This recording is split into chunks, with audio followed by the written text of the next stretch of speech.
అసలు బంగ్లాదేశ్ ఆవిర్భావమే భారత్ సాయంతో జరిగింది. అలాంటిది ఇప్పుడు ఆ దేశం మనకు శత్రుదేశంగా వ్యవహరించాలని డిసైడ్ అయిందన్న సంకేతాలు వస్తున్నాయి. పాక్ చైనా దుష్ట కూటమితో తాను కలవాలి అని తహతహలాడుతున్నట్లుగా కనిపిస్తుంది. తీస్తా రివర్ రీజనరేషన్ ప్రాజెక్టులో చైనా భాగస్వామ్యాన్ని కోరడమే ఇందుకు నిదర్శనం. అయితే ఇది బంగ్లాదేశ్ డెవలప్మెంట్ కాదు, నాశనానికే దారితీస్తుంది అనేది చైనా చరిత్ర తెలిసిన వారు చెప్తున్న మాట. బంగ్లాదేశ్ మాత్రం ఈ ప్రాజెక్టుపై ముందుకే పోతాను అంటుంది. చైనాతో మరింత దగ్గరగా బంగ్లాదేశ్, ఆవిర్భావానికి సాయం చేసిన భారత్తో దూరం. బంగ్లాదేశ్ భస్మాసుర హస్తం నెత్తిన పెట్టుకోబోతోందా? వరుస పరిణామాలు చూస్తుంటే అలానే ఉంది. ఆర్థిక సాయం కోసం బంగ్లాదేశ్ అడుగుతుంటే ఆసియాలో తన ప్రాబల్యం పెంచుకునేందుకు చైనా తాపత్రయం ప్రదర్శిస్తోంది.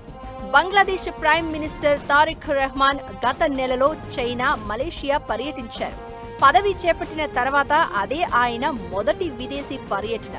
ఇదే బంగ్లాదేశ్ ఫారిన్ పాలసీ ఏంటనేది క్లియర్ గా తెలియజేసింది. భారత్ వద్దు, చైనా పాకులే ముద్దు అన్నట్లుగా బంగ్లా వైఖరి దాదాపు 2 ఏళ్లుగా సాగుతోంది. ఇప్పుడు చైనా పర్యటనలో బంగ్లాదేశ్ ప్రధానమంత్రి తీస్తా నది మోంగ్లా పోర్టు దగ్గర స్పెషల్ ఎకనామిక్ జోన్ కోసం ఆర్థిక సాయం కోరారు. ఇదే భారత్ కి చికాకు పుట్టించే వ్యవహారం.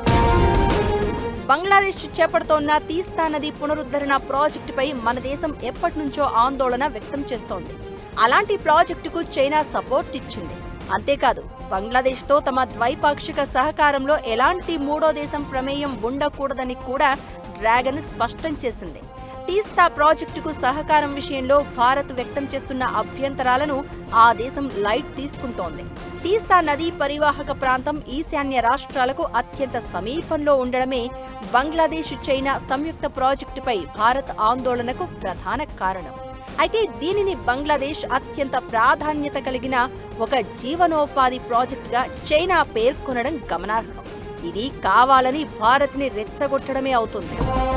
మరోవైపు ఇప్పటికే పాకిస్తాన్, శ్రీలంకలలో బిల్ట్ అండ్ రోడ్ ఇనిషియేటివ్ ప్రాజెక్టుల కింద ఆ దేశాలను దివాలా దిశగా పంపించింది చైనానే. దిక్కుమాలిన పాకిస్తాన్, చైనా అమెరికా డాలర్లను సాయం చేస్తామంటే చాలు, దేశంలో ఎలాంటి ప్రాజెక్టులకైనా అనుమతిస్తుంది. ఇప్పుడు చూడబోతే బంగ్లాదేశ్ కూడా అదే బాటలో నడుస్తున్నట్లు ఉంది. అందుకే తీస్తా రివర్ సహా స్పెషల్ ఎకనామిక్ జోన్ విషయంలోనూ చైనా ముందు చెయ్యి చాచుతోంది. దానికి చైనా కూడా బంగ్లాదేశ్ అభివృద్ధే మా ధ్యేయమంటూ భారీ డైలాగులేస్తూ ముందుకు వస్తోంది. సరే, చైనా, పాకిస్తాన్, శ్రీలంక, నేపాల్, బంగ్లాదేశ్ ఏ దేశానికి ఎలాంటి సాయం చేసినా అభ్యంతరం లేదు. కానీ ఆ చాటున మన సరిహద్దుల్లో తన డామినేషన్ పెంచుకోవాలని కుట్రపూరితంగా వ్యవహరించడమే అసలు సమస్య. మనకి వ్యూహాత్మకంగా అత్యంత కీలకమైన సిలిగురి కారిడార్కు తీస్తా నది చాలా దగ్గరగా ఉంది. అలాంటి ఈ నది పునరుద్ధరణ పేరుతో చైనా ఇందులో కూడా దిగబడితే మన చికెన్ నెక్ ప్రాంతంలో ఉద్రిక్తత తలెత్తడం ఖాయం. అందుకే భారత్ తన అభ్యంతరాలను వ్యక్తం చేస్తుంటే బంగ్లాదేశ్, చైనాలు మాత్రం పరస్పర అవసరాలతో ముందుకెళ్తున్నాయి.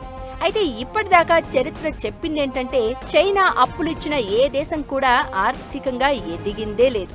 దానికి పాక్, శ్రీలంకలే ప్రత్యక్ష నిదర్శనాలు.